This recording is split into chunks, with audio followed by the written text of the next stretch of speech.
Je fais les brocantes depuis maintenant un certain nombre d'années. Je flâne dans les allées essayant de dénicher une bonne affaire.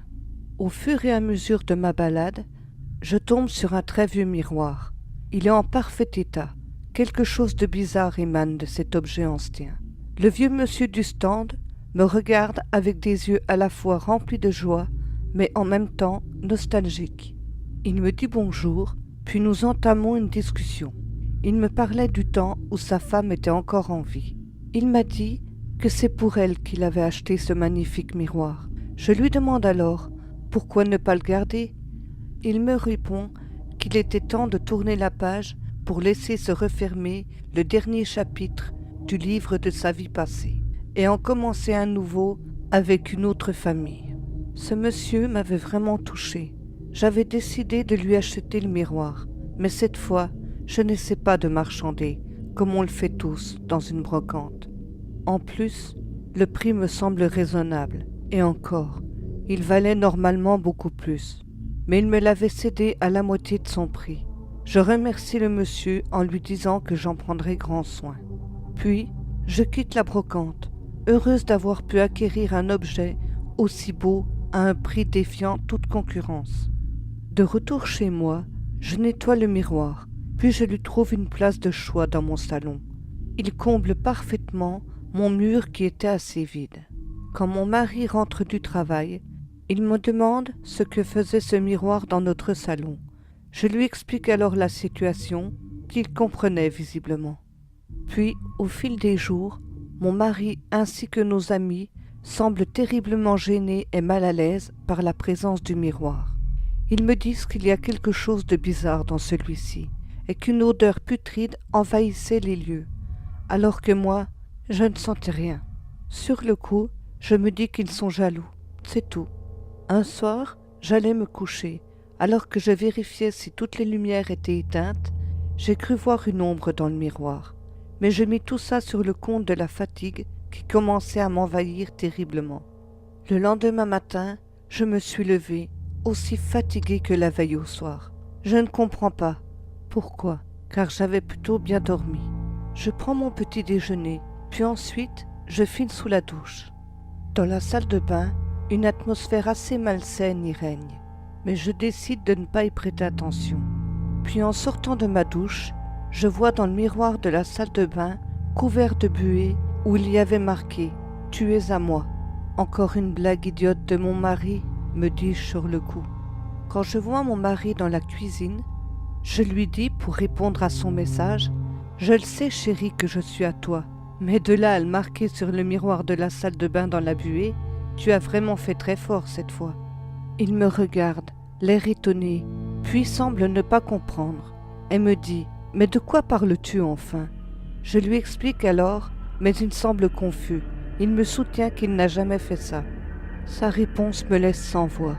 Me faisait-il une blague? Pourtant, il n'en avait vraiment pas l'air. Bon, je reprends le fil de ma journée. Je devais aller voir une amie à son domicile pour papoter et boire un café tranquillement. C'est un petit rituel qu'on avait. Elle venait chez moi et vice-versa. Mais j'avais remarqué qu'elle venait moins souvent chez moi. Elle préférait que nos rencontres aient lieu à son domicile. Étrangement, cela tombait pile quand j'avais acheté le miroir. Elle vient justement à parler de celui-ci, qui, à son sens, n'est pas très sain. Je lui demande ce qu'elle entend par là, mais elle me répond que ce miroir a quelque chose de maléfique et que je devrais vraiment m'en méfier.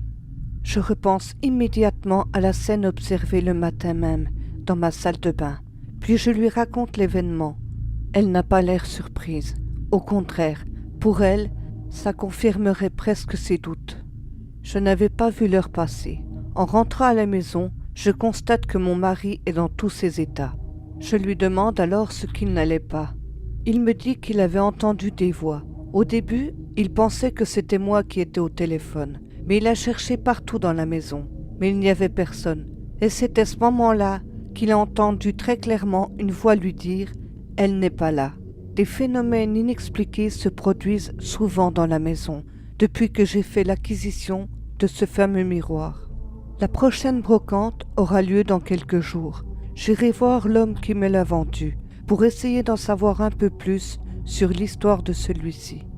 Mais en attendant, je vais devoir être sur mes gardes, visiblement, car les phénomènes s'accentuent de jour en jour, voire même d'heure en heure.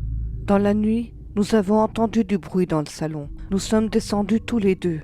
Mais un fracas assourdissant nous fiche littéralement sur place. Là, sous nos yeux, une femme est sortie du miroir, qui se brisa, et d'un seul coup la femme retourne dans celui-ci, qui comme par magie redevient intact. Le miroir avait repris sa forme normale. Il n'était plus cassé, alors que mon mari et moi l'avions vu se briser en 1000 morceaux. Nous étions confus et choqués devant ce spectacle horrible. Mon mari me dit de ramener le miroir dès le lendemain, ce qui tombait bien car je devais justement retourner à la brocante. Nous retournons nous coucher, sans fermer l'œil de la nuit, se demandant ce qui pouvait bien encore se passer. Le lendemain, je retourne à la brocante, comme prévu. J'essaie de trouver l'homme qui m'a vendu le miroir, mais il n'était pas là. Je demande à une femme qui avait un stand qui se trouvait juste en face du sien, normalement. Mais la femme me dit « Vous n'êtes pas au courant ? Il est mort 2 jours après vous avoir vendu le miroir. » J'étais triste pour ce pauvre monsieur. Je remercie la dame et je décide d'aller voir mon amie. Je lui passe un coup de fil pour la prévenir. En repartant de la brocante, une femme me heurte sans le faire exprès. Elle s'excuse, puis elle me regarde avec des yeux bizarres. C'est comme si elle pouvait lire à travers mon âme. Puis elle me dit de détruire ce miroir, car pour elle, il renferme une entité maléfique, très puissante. Sur le moment, je suis sous le choc. Comment pouvait-elle savoir ça? Elle me dit alors qu'elle est voyante et médium. Je comprends mieux maintenant. Elle me dit de le briser le plus vite possible, car l'entité voulait prendre possession d'un corps et qu'elle savait déjà qui prendre, à savoir moi. Je file à toute vitesse chez mon amie pour lui expliquer la situation. Cela ne l'étonne même pas. Elle me dit que je devais absolument faire ce que la médium avait dit, sinon notre famille courait un grand danger. Elle décide de venir chez moi pour aider juste au cas où. En rentrant à la maison, je trouve mon mari tremblant de peur, dans la cuisine. Il m'explique que quelque chose l'avait attaqué. En effet, il portait 3 marques de griffures dans le dos. C'en était trop pour moi. Je m'approche du miroir et le brisa à coups de poing sur le coup de la colère. L'atmosphère a changé d'un coup. Tout est devenu clair. On pouvait presque sentir le doux parfum des roses. Tout était revenu à la normale.